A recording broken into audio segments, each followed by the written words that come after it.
Joining us right now is the House Judiciary Committee and Freedom Caucus member, Congressman Ron DeSantis. Congressman, good to see you again. Thank you so much for joining us. Good morning. So you say you will vote for this health care bill as it is, correct? That's right. What's holding your colleagues back? Well, I think what's happened during this whole process, Maria, is that you see that there is a divide in the conference about whether we actually want to repeal Obamacare. I think you got certain people, conservatives, that say you got to get at this regulatory structure that's driving up the premiums. Otherwise, we're not really doing what we said we do. Other members don't really want to go there, and so we're in a situation where there's a divide. So I think what the bill does is, by allowing states to effectively opt out of this regulatory regime, if you have a reform-minded governor who would want to do that, like I do, I think you have a path for lower premiums. I think some of the other members may have had issues with Medicaid or things from even the first bill. So this change may not have necessarily swayed them. So I think we'll see, how it shakes out. But this is definitely a compromise. We promised to repeal it root and branch. I think that would be the easiest thing to do, but we're kind of where we are, and I think this is probably the best we can do right now. Congressman, it really doesn't seem like the changes that we're talking about here are going to bring on some of your moderate colleagues. I mean, does this really have a chance to pass, given that you're not addressing some of those Medicaid concerns, some of those subsidy concerns that they raised with the first bill? Well, I think we'll see. The press would say that all those moderates, many of them would have ended up voting for it the first time. I don't know that that's true, but that's kind of out there. I guess we'll see. I'm not even opposed to making some accommodations there, but it is what it is. I mean, I think each member's got to look and say, what did they campaign on? Did they campaign on repealing it? If so, then I think this is probably the best game in town right now. If they didn't, then I respect that. I think one of the problems is that perhaps Republicans are not highlighting the benefits that actually go to a lot of the moderates' concerns. So they're talking about things like invisible risk sharing. Nobody knows what that is. Nobody wants to be invisible, and nobody wants to share risk. If instead they called it the Guaranteed Pre-Existing Conditions Protection Fund, then people would go, oh, yeah, then I don't need to worry about this. Tell us a little bit about the efforts within the GOP caucus to make sure that people understand that that people actually are protected and they're not actually going to be hurt by the changes that are being proposed here. Well, you're absolutely right. There's two massive funds just for pre-existing conditions. And understand, that's less than 10% of the population on the individual market. Obviously, it's a much smaller percentage of that we're talking about here. So there really is a lot of money for that. And what that does, it not only protects people with pre-existing conditions on the individual market, but for me, just as important, it takes the burden off all the other individual policyholders who've had their premiums jacked up, their deductibles jacked up, because all the costs have been imposed on them. Now you're spreading that out with a public fund. So I think you're opening up a pathway to have lower premiums for people. You are dealing with people with pre-existing conditions, but dealing with it in a way that is going to be funded out of a public fund rather than out of jacked up premiums for a relatively small number of Americans. Congressman, it's Mike Murphy. You mentioned that this bill, as it is a compromise. Just you being down there on the floor, can this bill, as is, pass?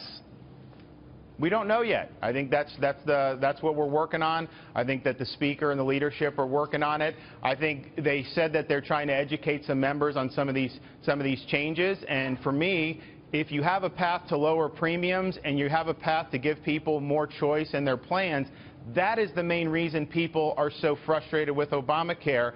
And I think those are benefits that will sell in these districts. And remember, even some of our moderates in swing districts, some of those districts used to be held by Democrats who got voted out because of Obamacare. So I think if they can say that they've delivered some positive changes, that would be a good thing for them. What about a short-term spending bill, given where we are with the debt ceiling? Are you expecting a short-term spending bill to extend the government funding through May 5th? Yeah, I mean, Maria, we've known about this deadline for 5 months. It's just Congress, we never do anything on time or early.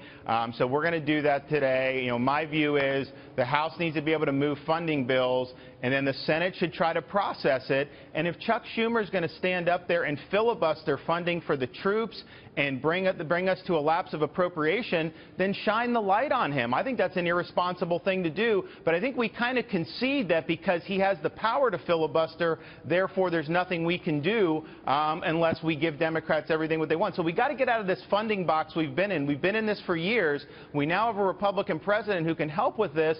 So I hope we do a better job when the fiscal year ends in September. The two biggest controversial issues there were funding for the border wall and the cost-sharing payments for Obamacare. The president has backed off of both of those positions at this point. It seems to me that this is exactly what Democrats were hoping for. Where's the resistance coming from here? Where are they taking a stand at this point? Well, I'm not sure. I think that they view, if they can throw a monkey wrench into this thing, that because Republicans are in control, I think they think the press will spin it as, oh, Republicans don't know what they're doing. And I think that's kind of a narrative they want. And look, maybe they'll end up getting it. But you're right. If you look at the funding bill, first of all, we don't even know what's in it for sure because it's all being done in secret. But show me how this is appreciably different than these omnibus bills that passed under Obama. And I'm just not sure I see the difference. And I think that's going to frustrate conservative voters because you have the whole reins of the government now. What are you doing to build the wall? What are you doing to support the military? What are you doing to root out waste in government? And as you suggested, I'm not sure that there's anything on those scores that's going to be in this bill once it's finished. As you've said throughout these comments, we're doing this rigmarole over and over and over again. And the whole reason that we're doing it is people aren't aware.